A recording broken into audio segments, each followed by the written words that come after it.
Hi again, this is Matthew from Matty's Custom Scales. Welcome back.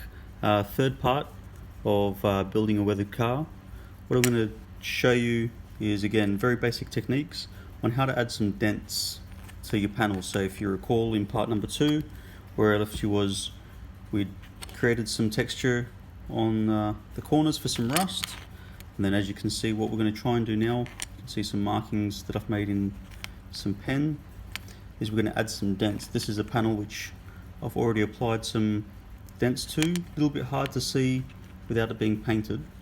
But if I show you the profile right here and right here, you'll see that there are some little dents that I've made into the plastic, and it's quite simple, and there's a little bit of wrinkling in the panel there as well.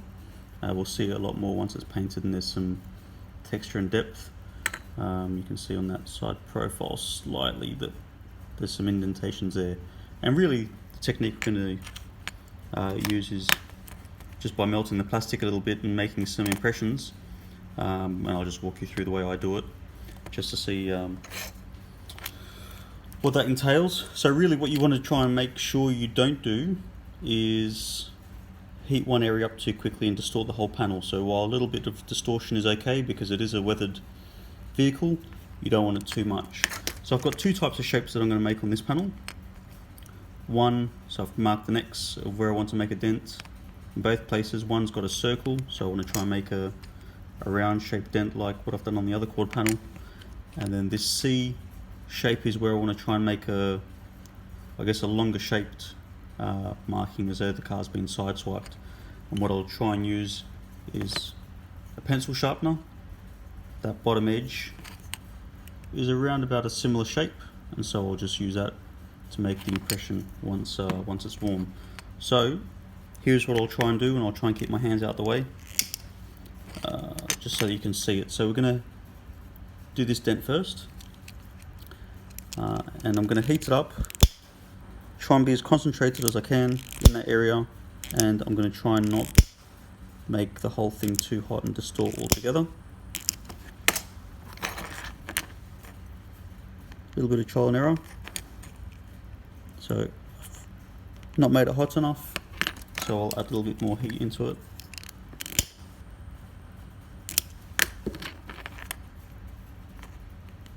Try again. Very slight, we want a bit more heat.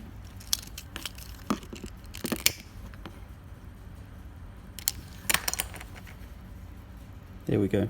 So you can see that that's given way a little bit. Now what I'm not going to push too hard, and you can see that that whole area starts to move, not just the focal point that I'm pointing at. We want that whole area to dent a little bit, just the way a real car would. What it will do, you can see the underside, it's been pressed in a little bit.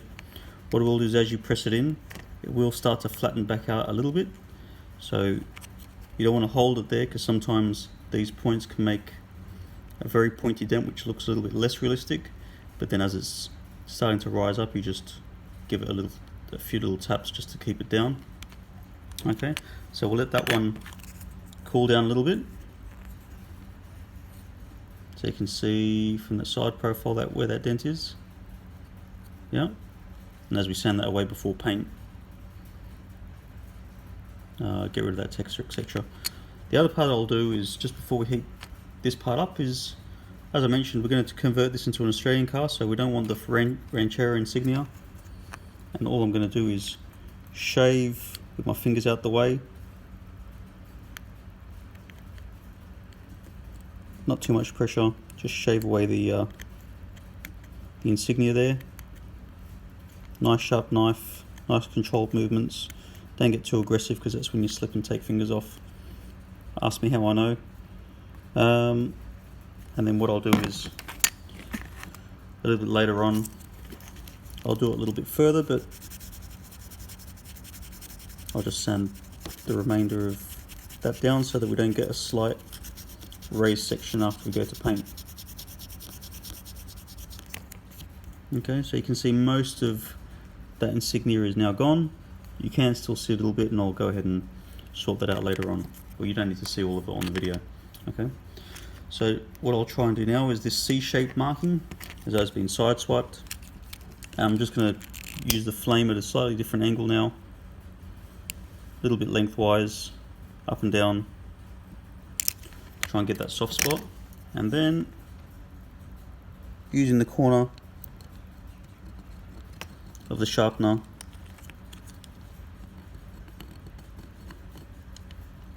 making the impression there.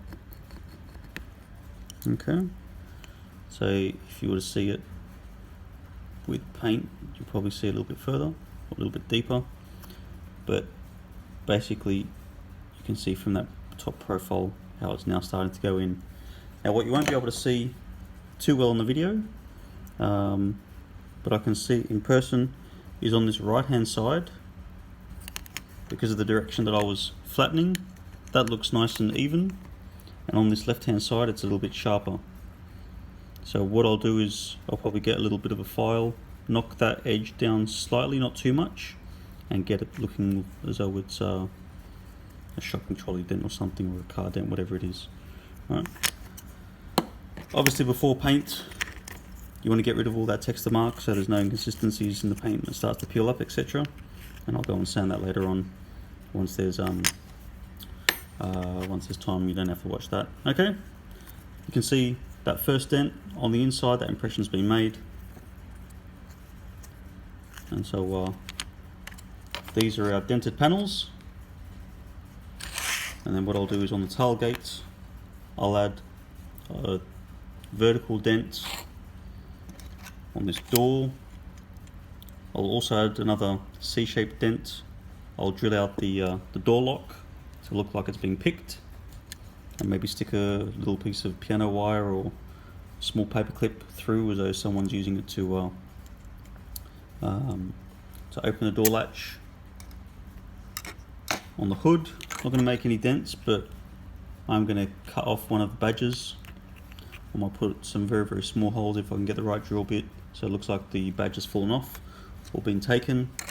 And then on the main section of body, as you can see, I've made a few markings, so the X's as well make some dents. Okay, similar to what you just saw. And then I'll go ahead and add some rust holes like what I showed in part number 2 of the video. Another C-shaped dent, and then I've drilled out the fuel filler tank door, and I'll put something rough in there, maybe a rag sticking out or something, just to add to that battered look. Yeah, same on the other side, a few other markings. Okay, so part number 3 done. Message any questions. Good luck.